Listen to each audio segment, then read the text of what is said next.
बला को अपने घर में नहीं रखना। क्यों?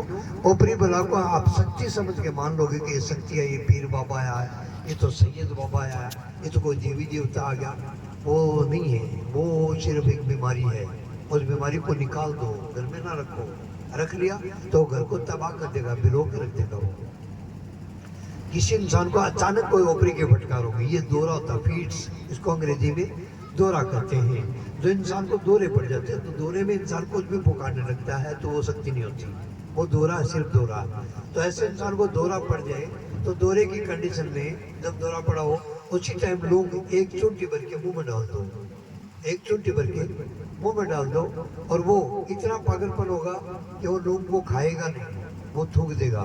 तो दोबारा लोग मुंह में देख के मुंह बंद कर दो, पकड़ लो, या उसको जबरदस्ती पानी पिला दो। जबरदस्ती उसने पानी पी लिया तो लोग अंदर नहीं जाएंगे, उससे पहले पहले वो दौरा खत्म, वो बीमारी दोबारा नहीं आएगी। आप छाने छेवड़ो चक्कर काटोगे, छाने छेवड़े बेअंदाज पैसे लेंगे, ये तो बकरा चढ़ा दे, ये बलि चढ़ा दे, ये तो सवामणी लगा दे, तो कढ़ाई लगा दे, वो कर देंगे, सोफा खंड है दुनिया में, सोफा खंड है। तो इस चक्कर में पढ़ने की जरूरत ही नहीं पड़ेगी आपको। दूसरी बात, किसी इंसान को खांसी जुकाम बुखार नमोनिया वगैरह हो, तो उसमें भी लोग बहुत ज़्यादा कारआमद है, बहुत ज़्यादा फायदेमंद है। लोग उसी टाइम दे दो, आधा गिलास पानी पिला दो, सेकंडों में इंसान का नमूनिया टूट जाता है। रिएक्शन, इंसान के शरीर में कोई भी रिएक्शन होता है, तो उस रिएक्शन का लोग है बहुत खतरनाक दुश्मन है। लोग से ज़्यादा एंटीबायोटिक दुनिया में पावरफुल शक्तिशाली कोई दवा नहीं है। आज तक किसी भी मेडिकल साइंस ने इतनी शक्तिशाली दवाई नहीं बनाई जितना शक्तिशाली लोग होता है। ये लोग रिएक्शन को बहुत जल्दी खत्म करता है। जैसे आदमी को जुकाम होता है तो एक रिएक्शन है, नमूनिया होता तो भी एक रिएक्शन है। इसी तरह से सांस की बीमारी, सांस खांसी और नजला, सांस खांसी और नजला ये एक हवा का रिएक्शन है, और इस रिएक्शन को लोग सिर्फ 30 सेकंड में तोड़ता है। जैसे रिएक्शन होता है हवा का, सांस खांसी या नजला हो, तो सांस जब भी उठे, नजला जब भी हो, तो उसी टाइम लोग की एक चुटकी भर के मुंह में डाल लो और आधा गिलास पानी पी लो, वो अंदर नहीं उतरेगी, उससे पहले पहले सांस की बीमारी को रोक देगी। जब भी दोबारा जिंदगी में कभी भी दोबारा हो सांस, तो वही लोग ले लो। ऐसे करके सांस वाले को और नजले वाले को जोर मार के 5-6 बार लोग लेना पड़ेगा पूरी जिंदगी भर के लिए। उसकी बीमारी का इलाज हो जाए, आगे चल के हो सकता है 6 महीने के बाद में, 12 महीने में, 2 साल में दोबारा ले। दोबारा अगर सांस हुआ तो लोग ले लो। परमानेंट इलाज है, परमानेंट, पक्का इलाज है, कच्चा नहीं, पक्का इलाज है। जबकि इस सांस की बीमारी और नजले का इलाज दुनिया में नहीं है, नहीं हो पा रहा है। और आपने अगर रूम के जरिए से सांस की बीमारी और नजले का इलाज नहीं किया, तो आने वाले 15 साल में फौज में भर्ती होने वाला बच्चा नहीं मिलेगा। क्यों? कि लगभग इंसानों को नजले की बीमारी लगते जा रही है, ये बीमारी बढ़ते जा रही है।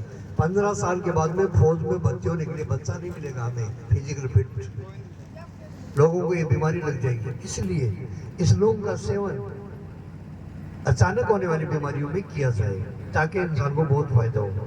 दूसरी बात, हर 4 महीने में मौसम के बदलने से वायरल तकलीफ होती है। वायरल जो तकलीफ होती है, ये एक मौसम का रिएक्शन है। आज के 2 साल पहले कोरोना बीमारी हुई थी, तो कोरोना मौसम का रिएक्शन था। और आज के 1 साल पहले एक बीमारी हुई थी, आंखों की बीमारी, आई फ्लू बीमारी, आंखों की बीमारी। और हर 4 महीने में मौसम बदलता है, तो मौसम के बदलने से कितनी खतरनाक बीमारी पैदा हो जाए इसका पता नहीं है। लेकिन मौसम के बदलने से कोई भी बीमारी पैदा होती है, उस बीमारी का इलाज मेडिकल लाइन में नहीं होगा, उस बीमारी का इलाज सिर्फ लोगों से होगा। पलक झपके इतनी देर में वो बीमारी को खत्म कर देगी। कोरोना का बाप तो ना हो, पलक झपके इतनी देर में लोग इस बीमारी को खत्म कर देती है। इस फरवरी महीने में मौसम के बदलने से एक, जैसे कोरोना हुई थी, पिछले साल आई फ्लू हुई थी, और इस साल एक बीमारी पैदा हुई थी, वो बीमारी मामूली सा नज़ला टाइप बीमारी सी हुई, नज़ला टाइप, और नज़ला तो खत्म हो गया। खत्म होने के बाद में सूखी दासी, दस्तक, सूखी दासी की बीमारी लगी थी। ये वायरल जो तकलीफें होती हैं, ये वायरल अपने टाइम से धीरे धीरे शरीर की शक्ति से खत्म होती है, डॉक्टरों से दवाई लेने से ठीक नहीं होती। क्यों कि अभी फरवरी में जिनको दस्तक की बीमारी लगी थी, उनमें से 100 में से 80 लोग तो ठीक हो गए हैं, और 20-25% लोग अभी भी बाकी हैं जिनको दस्तक की बीमारी है। दस्तक दस्तक करे ऐसे कर रहे हैं अभी भी, तो उनको लोग दे के देख लेना। जैसे आप लोग देंगे, लोग देते हैं उसको थोड़ी देर के बाद में आराम मिल जाएगा। तब आपको ये पता चलेगा कि रिएक्शन के दुश्मन है लोग, रिएक्शन की दुश्मन है लोग। और इस लोग के बारे में आप गूगल पे लिखना कि लोग से फायदे कितने हैं। आप लोग के फायदे गूगल जो बताएगा उसको पढ़ के हैरान हो जाओगे। आप सोचोगे कमाल है, तो ये तो बहुत बड़ी दवा है जो तुम्हारे घर में पड़ी। मेरी बात मत मानो, मैं तो एक आदि तौर पे बता रहा हूँ आपको, मेरी बात चाहे मत मानो, आप गूगल पे रिसर्च कर लेना तो आपको पता चल जाएगा। दूसरी बात, मौसम के बदलने से कोई भी रिएक्शन हो, ये पिछले साल कोरोना आया था, हो सकता है आगे चल के कौन सा कोरोना अपने कोई अंदाज थोड़ी रहता है, कब मौसम बदल जाए क्या हो जाए। तो कोई भी अगर खतरनाक बीमारी पैदा होती है मौसम के बदलने से, तो आप लोग का सेवन कीजिएगा, लोग को इस्तेमाल कीजिएगा, ताकि आपको वो बीमारी परेशान ना कर सके और आपकी आवाज़ फिर और दुनिया में फैल जाएगी और लोग भी उसी चीज़ को इस्तेमाल करेंगे। लोग को बार बार लेने से गर्मी पैदा कर देती है, लेकिन लोग को 4-5 टाइम लेने से गर्मी पैदा नहीं होती। 1-2 बार लेने से तो बिल्कुल भी फर्क नहीं पड़ता, बाकी 4-5 बार भी आप ले लोगे तो गर्मी पैदा नहीं होती। क्यों कि ये शरीर के अंदर ऐसे फैलती है कि शरीर में जो जरूरत है उसके मुताबिक शरीर को गर्मी देती है और फिर अपनी गर्मी को खत्म करती है। नेचुरल है, नेचुरल यानी कुदरती है।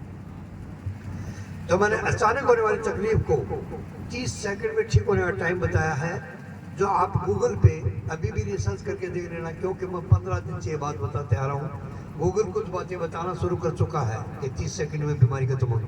2 महीने के बाद में गूगल बताना शुरू कर देगा कि ये बीमारियां जो मैंने अभी बोली है, ये बीमारियां लोग के इस्तेमाल करने से खत्म होंगी। और गूगल जब बोलेगा तब वो वीडियो बना के यूट्यूब पर डालूंगा, क्योंकि वो गूगल से आगे हूँ, गूगल मेरे पीछे है, गूगल मेरे पीछे है। जबकि मेडिकल लाइन में गूगल मेरे पीछे होना ये छोटा सा लेवल नहीं, बहुत बड़ा लेवल है, बहुत बड़ा लेवल है। दूसरी बात, अचानक होने वाली तकलीफों को ठीक करने के लिए मेरा पानी भी है यहाँ पे, अभिमंत्रित किया पानी भी। ये पानी हो सकता है तुम्हारे पास हमेशा ना रहे, क्यों जी? हो सकता है मैं मर जाऊँ, मैं मर गया तो फिर पानी कहाँ जाएगा, फिर तो तुम्हें लोग काम आएगी ना। तो जरूरी मैंने लोग का जिक्र इसलिए किया कि लोग आपके पास हमेशा रहेगी, मैं रहूं ना रहूं लोग रहेगी, तो उसको इस्तेमाल करना। दूसरी बात, मेरा जो अभिमंत्रित किया पानी है, ये पानी अचानक होने वाली कोई भी तकलीफ हो, अचानक कोई भी तकलीफ होती हो, उसी टाइम अगर पानी का फुहारा मुंह पे, छाती पे, पेट पे, कंधों पे, दर्द पे लगा दिया तो पलक झपके इतनी देर में इंसान की तकलीफ शरीर के अंदर जितनी भी सारी की सारी खत्म हो जाती है। या फिर मेरे से टेलीफोन पे दाना लगवा लो, तो मेरा टेलीफोन में मिलना टेढ़ा काम है, क्योंकि मेरा लेवल तो बहुत ऊंचे लेवल तक पहुंच चुका हूँ मैं, तो पूरी दुनिया में मशहूर हो चुका हूँ। अभी इस लेवल पे टेलीफोन उठाना और उसमें बातचीत करना भी टेढ़ा काम है। फिर भी आपको अगर मौका मिले तो मेरे टेलीफोन पे, टेलीफोन करना, मेरे पास 9 टेलीफोन है, तो 9 में से किसी में भी फ़ोन करना और फ़ोन करके यही बोलना कि ये तकलीफ़ आज ही हुई है, तो मैं फ़ोन पे दाना लगाऊंगा। 5 मिनट में लगवा लगा तो बंदा उठ के चल पड़ता है। हार्ट अटैक हो तो 5 मिनट में अगला बिल्कुल दर्द शांत बताएगा। किसी को सांप ततैया, भेड़ बिच्छू, गोयरा बगेरा, काला कोबरा सांप काट गया हो तो जोर मार के 5 मिनट में अगला कहेगा कि दर्द हो जाए, सब कुछ खत्म है। पथरी का दर्द बहुत ज़्यादा तेज उठे, उसी टाइम लोग की 1 चुटकी फांकी ले लो, ऊपर से आधा गिलास पानी पी लो, वो अंदर नहीं जाएगी, उससे पहले पथरी के दर्द को खत्म कर देगी। या मेरे से फ़ोन पे दाना लगवा लो, या मेरे वाला पानी का फुहारा मार दो, इसमें से कोई भी एक काम कर दो। अचानक होने वाली तकलीफों को जोर मार के ठीक होने का टाइम 5 मिनट का है। चाहे मेरे से टेलीफोन पे ताला लगवा लो, पानी का फुहारा लगा दो, लौंग जो है वो लौंग दे दो। एक यहाँ कलौंजी का तेल मिलता है जो दर्द का दुश्मन है, जो बहुत ज़्यादा गर्म होता है। वो कलौंजी का तेल भी आप दर्द पे लगाओगे तो दर्द खत्म हो जाता है, चाहे वो सांप तत्ती या भेड़ बिच्छू गोयला वगैरह काटा हुआ हो, कोई भी दर्द तकरीबन दर्दों को तेल भी खत्म हो जाता है। लेकिन तेल कीमती होता है, वो 250 रुपये मिलेगा। और पानी की तो बोतल है, उठा के ले जाऊँ जल्दी वैसे हो सकता है पानी की टंकी पूरी कैलाश जी को दे जाऊँ, ये वहीं से लेके आया हूँ। क्यों कैलाश भाई, ये पानी पूरी टंकी वहाँ से पढ़ाई करके लेके आया हूँ गाड़ी में डाल के, इसलिए तो सुरक्षित होता है टेबल पर रख के। ये टंकी से जो तो टंकी बांट देगा तुमको फायदा हो जाएगा। इंसान या जानवर किसी को तकलीफ हो, सबको ये पानी काम करता है। पिछली साल जो गायों को LMP बीमारी हुई थी, LMP बीमारी के टाइम पे मैंने मेरी गाड़ी भर के कम से कम 2000 किलोमीटर के एरिया में चक्कर कटवाया। मेरी गाड़ी में पानी दे के भेजा गौशाला में कि गौशाला में जहाँ भी बीमार हैं पानी पहुँचाओ, तो पानी पहुँचा दिया। उससे तकरीबन 3-4 हज़ार के करीब गायों का तो मेरे पास समाचार आया है कि ये हमारी गायें ठीक होगी। इसका मैंने वीडियो रिकॉर्ड करके यूट्यूब पे डाला है। जिन लोगों ने गौशालाओं में पानी का फुहारा लगाया था उनको वीडियो बना के, तो उन्होंने बताया कि हमारी गायें बिल्कुल ठीक हो चुकी हैं। तो ये पानी जो है वो इंसान या जानवर कोई भी तकलीफ में हो सभी को फायदेमंद है। इसलिए इस पानी को जितना ज़्यादा हो सके अपनी रिश्तेदारी में पहुँचा दो। रिश्तेदार पानी को इस्तेमाल करेंगे, उनको फायदा होगा तो आपको दुआएं देंगे। मुझे जानते नहीं हो ना, वो लोग मुझे जानते नहीं, इसलिए आपको जानते, आपने पानी बताया तो आपको दुआएं देंगे। क्यों कैलाश जी, पानी से कितने लोग ठीक करते, ये करते मको बाबा थोड़ी ये कैलाश जी मास्टर जी कोई बाबा थोड़ी है, ये तो मास्टर है ना, पढ़ाई का काम है। लेकिन मैंने कह दिया मेरे पानी बांट दिया करो, और पानी को इस्तेमाल करके लोग ठीक हो रहे हैं क्या? पानी है पानी काम नहीं चीज़ है, खतरनाक पानी करे कैलाश जी करे, पानी बड़ी खतरनाक चीज़ है। सिर्फ दिल का विश्वास है, दिल में जो विश्वास होता है उसको वैसे काम उसकी ज़िंदगी में बनते हैं। आपकी ज़िंदगी में कोई भी काम अच्छा करना चाहते हो आप, तो आप अपने दिल के विश्वास को मजबूत रखिएगा। तड़प और यकीन है कि काम ऐसा होगा, तड़प और यकीन है कि काम ऐसा होगा, तो आपका काम वो वैसा ही होगा जैसा आपका दिल बोलता है। क्यों कि दिल के लिए दाता ने लिखा धार्मिक ग्रंथों में, दिल और दाता एक है। दिल की हर आवाज़ को दाता सुनता है और पूरी करता है। आत्मा परमात्मा एक है। ये दिल छोटी चीज थोड़ी है, ये तो बहुत शक्तिशाली चीज हमारे पास है, हमने इसको पहचाना नहीं। कोई भी धर्म को मानता है, किसी भी धर्म को मानता है, अगर दिल में ये विश्वास रखता है कि मैं ऐसा करूंगा, उसे कोई नहीं रोक सकता। जी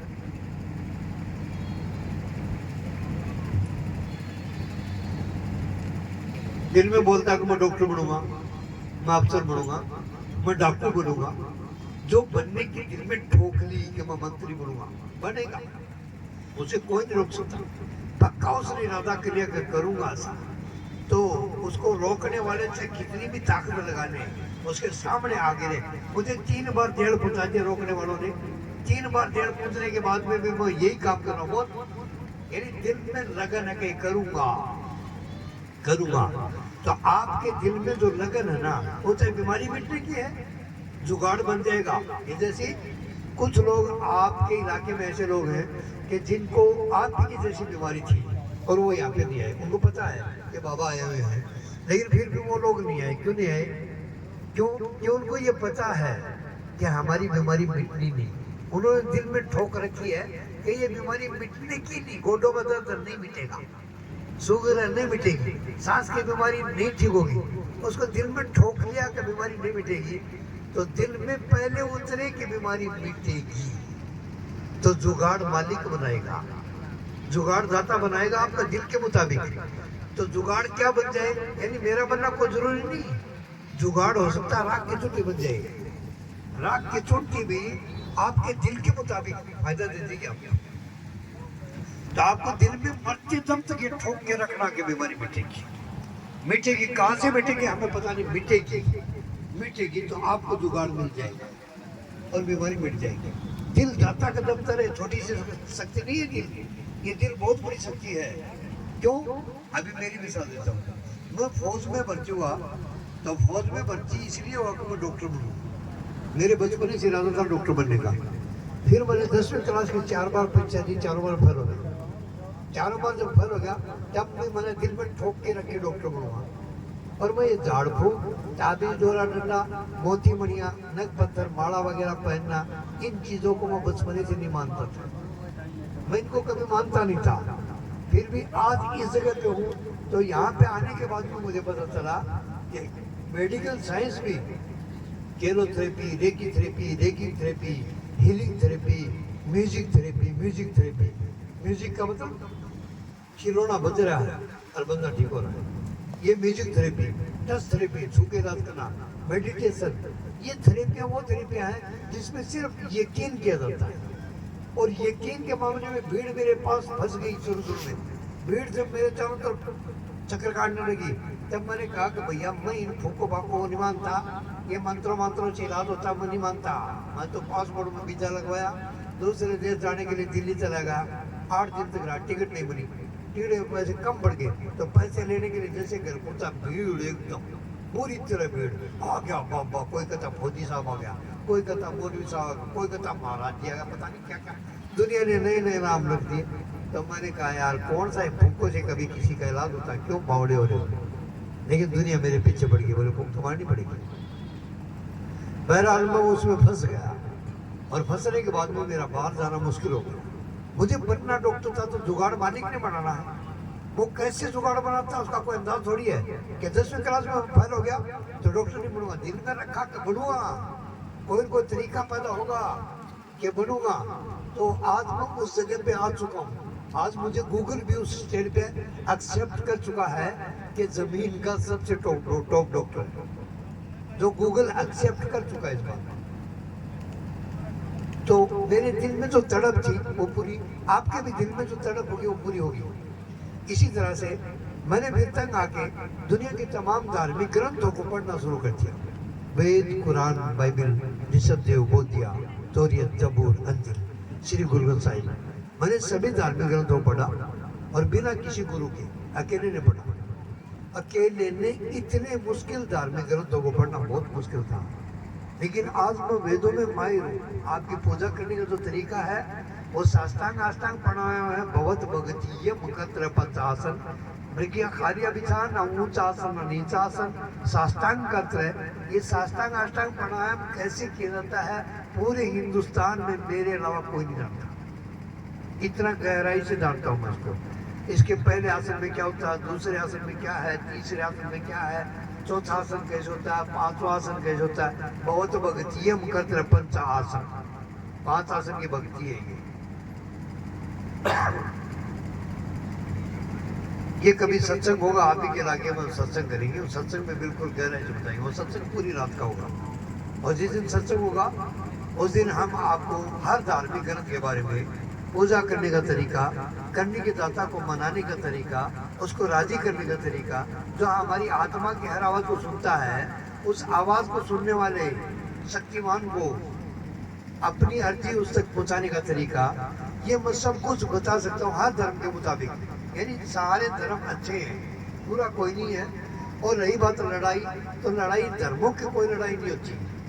कुछ लोगों के लड़ने की फितरत होती है, तो वो गांव में कोई लड़ने वाला नहीं मिला तो अपने पड़ोसी से लड़ेगा, और पड़ोसी कोई लड़ने वाला नहीं मिला तो अपने भाई से लड़ेगा। वो लड़ने की फितरत होती है दुनिया में इंसानों की। जैसे पूरी दुनिया में सनातन धर्म, शाश्वत सनातन धर्म था, और जब पूरी दुनिया में कोई धर्म ही नहीं था, एक सनातन धर्म था।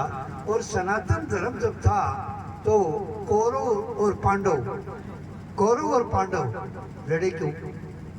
उनके सामने तो कोई था ही नहीं, वो क्यों लड़े? तो लड़ने वाले इंसान की फितरत होती है, वो लड़ना है, अपने भाई से लड़ लेगा। तो लड़ने वाले का मतलब ये नहीं कि हमारा धर्म अलग होगा।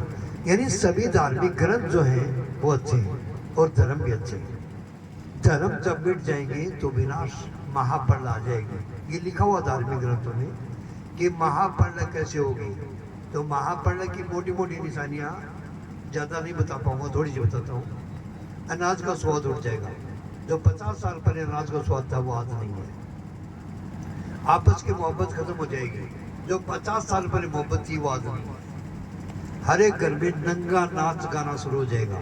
हर एक घर में नंगा नाच गाना, जो टेलीविजन में नंगा नाच गाना हो रहा है। वर्ल्ड वार की शुरुआत इजराइल और सीरिया के बीच से होगी। यरूशलेम उसका मुद्दा होगा, अभी हुई नहीं, होगी वो आगे चल के। तो ऐसे ही धर्मों का विनाश हो जाएगा। आगे लिखा हुआ कि धर्मों का विनाश हो जाएगा। धर्म खत्म हो जाएंगे, धर्म नहीं बचेंगे, धर्म मिट जाएंगे सारे। धर्म कैसे मिटेंगे? हिंदू की मुसलमान को और मुसलमान की सिख को और सिख की ईसाई को बदल के। बहू गए 6 सालों की, बच्चा पोता 6 साल का हो गया, और फिर हमें पता चलेगा कि छोरे की बहू तो ईसाई की है, इस कौम की है पता नहीं। ये रड़म पड़म चालू हो रहा है और जमाना बड़ा तेज रफ्तार से बढ़ रहा है। तो इसमें धर्मों का नाश हो जाएगा। एक दूसरे की लड़की दूसरे धर्मों में गुजारी है, उससे धर्मों का नाश हो रहा है, धर्म खत्म हो रहे हैं। यानी हमारे जैसे मुसलमान की हिंदू को जा रही है, हिंदू की मुसलमान को आ रही है, तो फिर इससे धर्म खराब हो रहे हैं, धर्म नहीं बच रहे। वो धर्म धीरे धीरे बर्बाद हो जाएंगे। और धर्म खत्म हो गए तो पाप, धर्म का विलोम शब्द क्या है? पाप। पाप ही पाप शुरू हो जाएगा। और पाप जब शुरू हो जाएगा तो महापर्ल होगी। महापर्ल है, महापर्ल में ब्रह्मांड का विनाश है, ब्रह्मांड का विनाश है। ये सत्संग की बातें हैं, आम दिनों में नहीं की जा सकती, शॉर्टकट में थोड़ा सा बता रहा हूँ।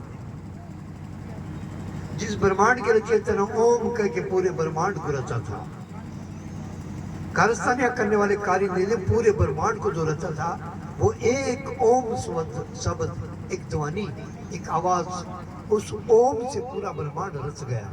और विनाश वही करने के दाता, विनाश बोल देगा तो ब्रह्मांड का विनाश हो जाएगा। इस ओम को बाइबल में रड़ी कहा गॉड ने, और फिनिश को विनाश कहते हैं, खत्म। कुरान में इसको कुन कहा है, ओम को कुन कहा है, और कुरान में विनाश को फयकुन कहा, फयकुन। ये हर धार्मिक ग्रंथों में लिखे हुए मिलते हैं। धार्मिक ग्रंथ जो बोली बोलते हैं वो सबको एक जगह खड़ा करने की बोलते हैं, अलग अलग करने की कोई नहीं बोलता। लेकिन इनका ज्ञान नहीं है, ज्ञान नहीं है, इसलिए हमसे झगड़ा करवा देते हैं, हम झगड़ते रहते हैं। कुछ नहीं है, सब एक जगह जाएंगे। मरने के बाद में सबको एक ही जगह जाना है, और वही हमारा असली ठिकाना, उसी जगह से हम आएंगे। इसकी भी व्याख्या बता नहीं पाऊंगा, शॉर्टकट में थोड़ा सा बता देता हूँ। आदमी मरता कैसे है? मरने से पहले देव आ जाते हैं आत्मा को लेने के लिए। देव को फरिश्ता कहते हैं कुरान में, और बाइबल में उसको एंजल कहते हैं। एंजल गॉड के एंजल है, पावर, एक शक्ति हो, बहुत बड़ी शक्ति होती है। तो देवों में, इन देवों के नाम अलग अलग होते हैं, हर काम करने के देव होते हैं अलग अलग। फरिश्ते, एंजल, अलग अलग काम करने के लिए अलग अलग देव होते हैं। तो शनिदेव, राहुल देव, केतु देव, ब्रह्मदेव, यशुदेव, महादेव, ऐसे देवों के बहुत नाम है। मैं ज्यादा नाम नहीं बता पाऊंगा, लेकिन आपको शॉर्टकट में बताता हूँ कि यमदूत करने के दाता का उपदेश लेता है और देवों तक बताने का काम करता है। दूतावास का काम करता है यमदूत, और यमदूत ने यमराज को कह दिया कि इतनी आत्माओं को ले आओ। आत्माओं को ले देना काम यमराज करता है। ये भी एक देव है। तो यमराज जब आत्मा को लेने के लिए आता है तो ये देव जानवरों को नजर आता है। तो हमारे पालतू जानवर वो पहले रोना शुरू कर देंगे, और गांव में मोर और कुत्ते बोलना शुरू कर देते हैं कि गांव में कोई आदमी मरेगा तो मोर और कुत्ते बोलते थे। आत्मा शरीर से निकलती है, तो उस आत्मा को लेने के लिए देव आता है। तो ये जानवरों को नजर आते हैं, हमें नजर आते हैं, हमें नजर आते हैं जब हम मरेंगे उस टाइम नजर आएंगे।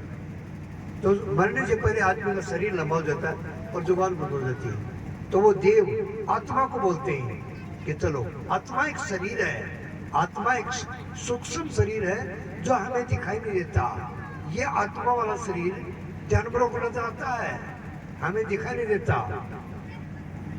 तो देव आत्मा वाले शरीर को बोलता है कि चलो तुझे चलना है। तो शरीर में से दूसरा शरीर निकलेगा, ये शरीर लंबा पड़ जाएगा, दूसरा शरीर निकल के उड़ना शुरू कर देगा। जैसे शरीर में से शरीर निकल के उड़ना शुरू करेगा, हम सारे एक साथ किलकारियां मारने लग जाते हैं, रोआ पिट्टी, रोआ जिंदा हो, परेशान होना, अरे गया रे अरे मारी लाल गई नहीं, अरे मरिए, अरे दोनों वगैरह करे ना से। लेकिन उस आत्मा को सब कुछ दिखाई देता है और सब कुछ सुनाई देता है। इसीलिए दुनिया के तमाम धार्मिक ग्रंथों में लिखा हुआ है कि मरने वाले इंसान के उपरांत रोया ना करा करो, किलकारियां ना मारा करो। क्यों? कि उसकी आत्मा को तकलीफ होती है। ये सब धार्मिक ग्रंथों में लिखा हुआ है कि उसकी आत्मा को तकलीफ क्यों तकलीफ होती है। वो मर गया, एक तो मर गया, अरे घर वाले 30 आदमी है, सारे रोना रोना पीटना चालू कर दिए। तो बात तिल्ली बता, उसने सब देख लिया, अरे ये क्या हो गया, जो से कहेगा ये क्या हो गया, तो बोले तू मर गया इसलिए रोने। अरे भाई इसको चुप चुप करना, इनको रोकना। बोले नहीं रुकेंगे, ये नहीं रुकेंगे अभी। क्यों रुकेंगे, क्यों नहीं, मैं रोक लूंगा। बोले तेरे देखते नहीं है, ये तेरी तो डेड बॉडी को देख रहे, जो नीचे शरीर पड़ा है उसको देख रहे, तेरे को नहीं देख रहे, तेरे से बात नहीं सुनेंगे ये। बोले नहीं, फिर मैं इनको बना लूँ तो रोक लेता हूँ। रुक जाए, मेरी माँ तो क्यों रो रही, ए मेरी बेबी तो क्यों रो रही, और मेरा भाई तो क्यों रो रहा, अरे मैं ये रहा मेरा क्यों रो रहे हो, अरे क्यों रो रहे, चुप रहो। तो उसकी आत्मा को बहुत परेशानी होती है। फिर वो देव ले जाते हैं आसमान में। चलो, यानी 7 आसमान है, तो पहले आसमान तक सुनाई देता है, दूसरे आसमान तक ऋषि मुनि सुनते हैं, तीसरे आसमान तक, अलग अलग आसमानों तक सुनने की ये ताकत होती है। कौन कितना बड़ा भगत कितनी दूर की आवाजों को सुनेगा और देखेगा। आत्मा कितनी दूर तक के लोगों को देखेगा और कितने लोगों तक की आवाजों को सुनेगा, ये अलग अलग लिखा हुआ है। इसकी व्याख्या नहीं बताऊंगा, शॉर्टकट में बता रहा हूँ। आत्मा शरीर में से निकल गई, वहां पे पहुंच गई देवी दरबार। वहां पे देवों का दरबार लगा होता है, देवी दरबार है, बड़ा दरबार। तो वहां देवी दरबार में आवाज आती है कि ये कौन है। तो वहां पे नाम लिया जाता है कि फलानी का बेटा, माँ का नाम लिया जाता है, फलानी का बेटा, इसका ये नाम है। तो देवी दरबार में वही खाते खोलते और खोल के देखते, भाई इसका नाम तो है नहीं, ये नहीं मरा, आज ये नहीं मरना चाहिए था, तुम गलत लिया इसको। इसका अगर शरीर खंडित नहीं हुआ तो इसको फेंक दो, इसका अगर शरीर खंडित नहीं हुआ इसको फेंक दो। इसी नाम का दूसरा है, वो मरना चाहिए। यानी 30-40 कोस में, 30-40 साल में एक आदमी मार के वो दोबारा जिंदा करता है।